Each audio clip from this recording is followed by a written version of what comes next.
what type of advice would you give to somebody who might be in this particular situation as what you've gone through?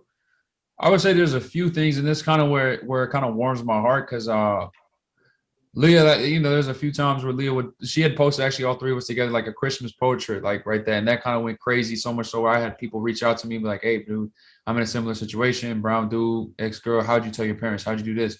Yeah. And I always tell them it's like just from my experience. From one thing as a parent, and I had some older people tell me this as well, is no one can ever tell you how to parent. Only you, like, don't let anybody ever tell you No book, no how to be a person. dad, how to be a mom. You have to do this, you have to do that. It's your child. You're gonna raise it, right? That's first and foremost.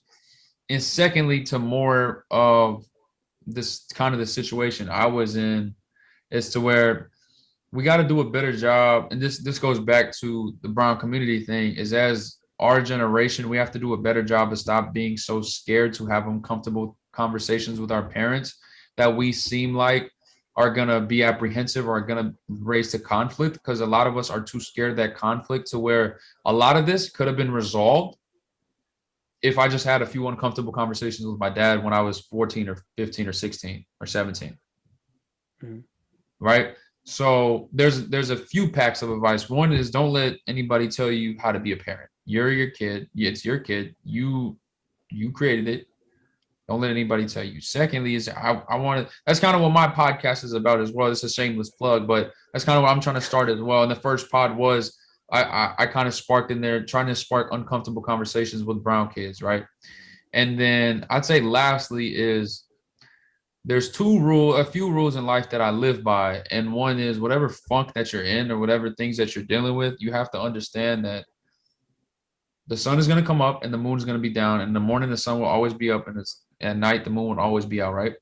So the more you delay your problems, the more you shy away from them, the more you run from them, you're just killing time.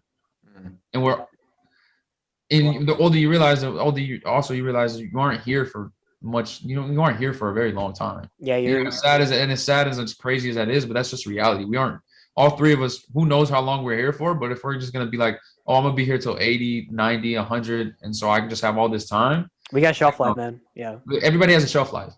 So don't be afraid. Just don't live in fear. Just live in the now, tackle it, handle it, and tomorrow the sun's going to come up and you'll be all right. Because at least you'll be able to go to sleep knowing that, all right, bro, I tackled it. I'm good. And now I'm ready for when the sun. But if you let time go by, that's what I did, right? I let 4 weeks go by. I let 4 or 5 weeks go by. And with Leah, I let a few months go by without making like a real stand. I didn't really deep down, I was too scared to make. I could have just, with a leap of faith, just been like, all right, let me just get in an apartment.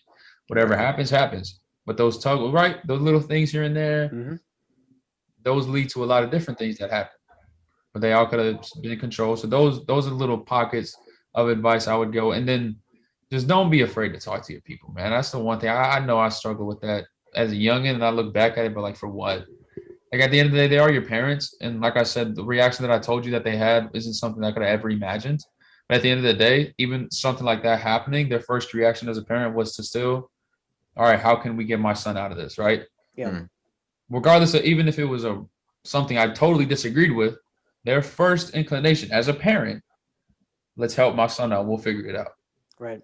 So I just don't be afraid, man. A lot of us, we're just afraid for what? Like, I fear death for what?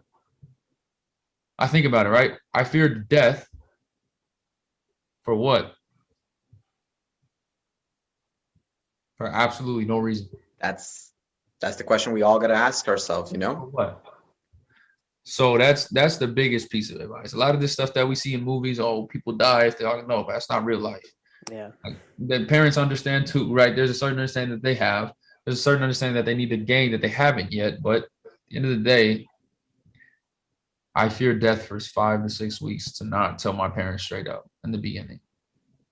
So those are little pockets of advice I can give. And I know I told you I ramble a lot. I don't know how long this pod went. I apologize if we went. I was like, no, I gave you the warning. I warned you, Jeremiah. If you bring me on, at the minimum 2.5 doesn't matter. hours. That's the magic of editing. No, Editing?